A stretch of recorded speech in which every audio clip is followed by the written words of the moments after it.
Today's documentary, The Silent Depths, the MV Derbyshire Tragedy.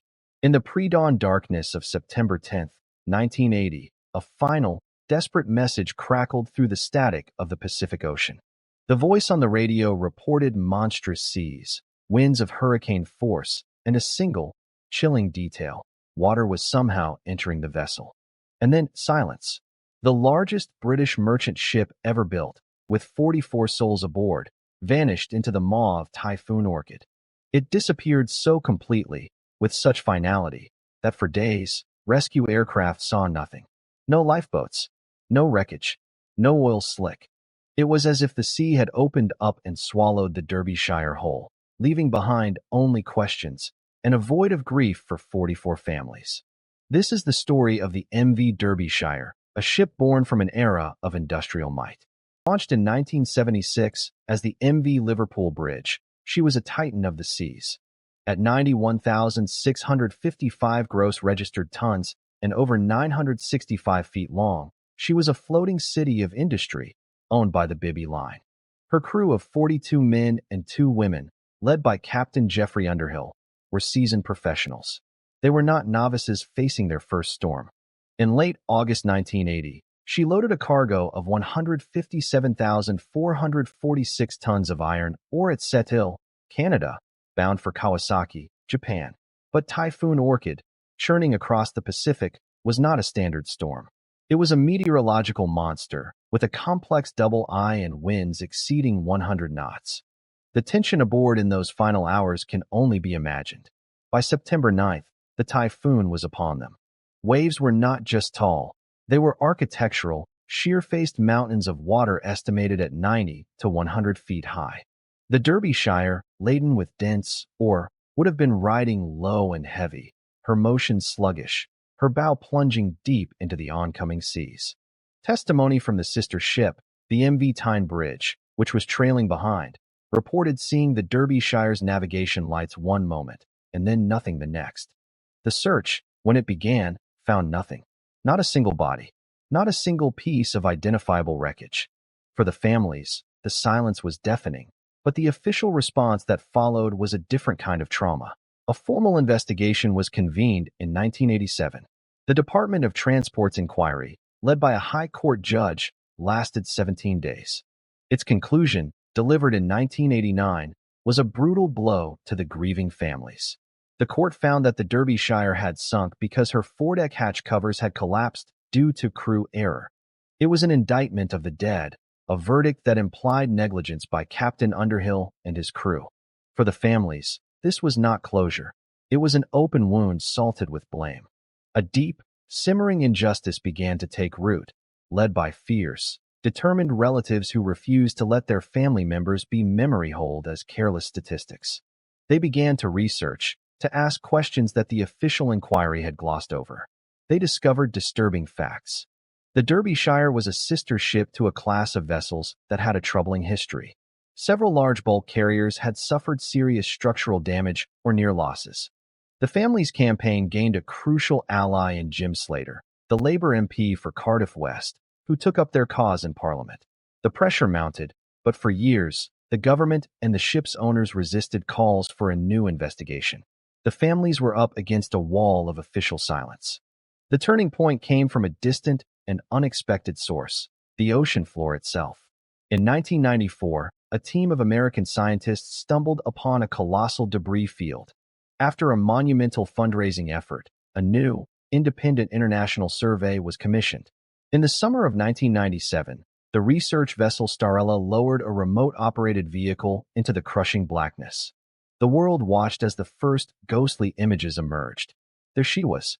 The wreck of the MV Derbyshire, broken into 2 main sections, lay scattered across the seabed. But the footage revealed something shocking that immediately dismantled the official 1989 verdict. The forward hatch covers, which the inquiry said had collapsed, were found intact and still in place. The crew had secured them correctly. The cause of the sinking was not there. Instead, the cameras revealed a scene of catastrophic structural failure. The entire forward section of the ship had been violently torn away. Crucially, the survey found that the ventilation trunks, large, pipe-like structures running along the deck, had collapsed inward. This was the key. The design of these trunks created a weakness. As the Derbyshire plunged bow first into a colossal wave, a solid wall of ocean would have slammed onto the foredeck. The ventilation trunks acted like straws, funneling this immense pressure directly onto the exposed forward deck. Seawater then flooded into the forward spaces. This added weight at the very front would have driven the bow down even deeper into the next wave, starting a vicious, irreversible cycle. The ship would have nosedived into the depths in a matter of minutes, too fast for any effective distress call or evacuation. The truth was not crew error.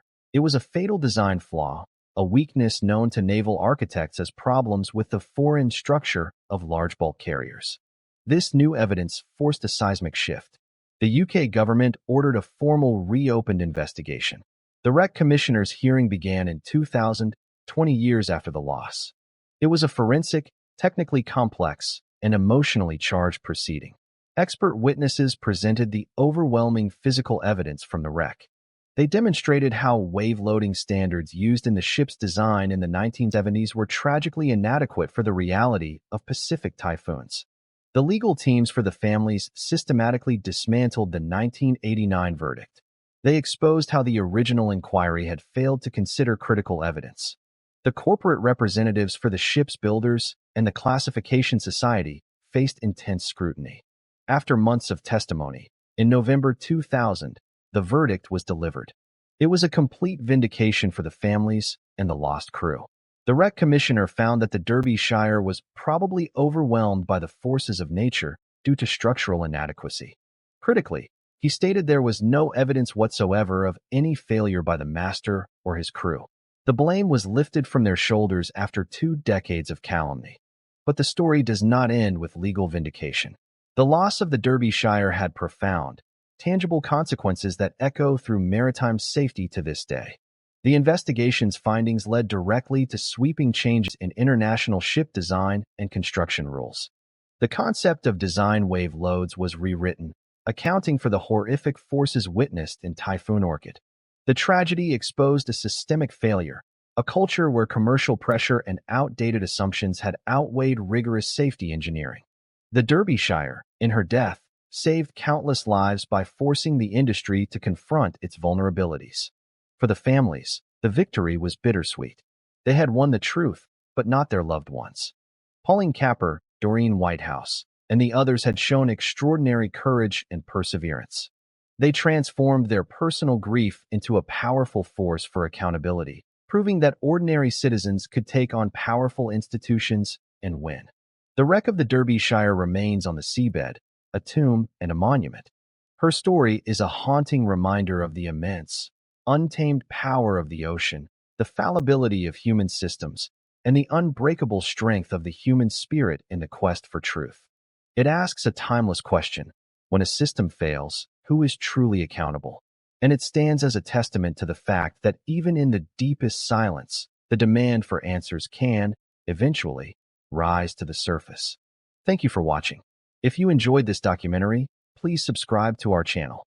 We bring you fascinating documentaries on history, science, civilizations, mysteries, and the untold stories that shaped our world. Hit the subscribe button and the bell icon so you never miss a new release. See you in the next one.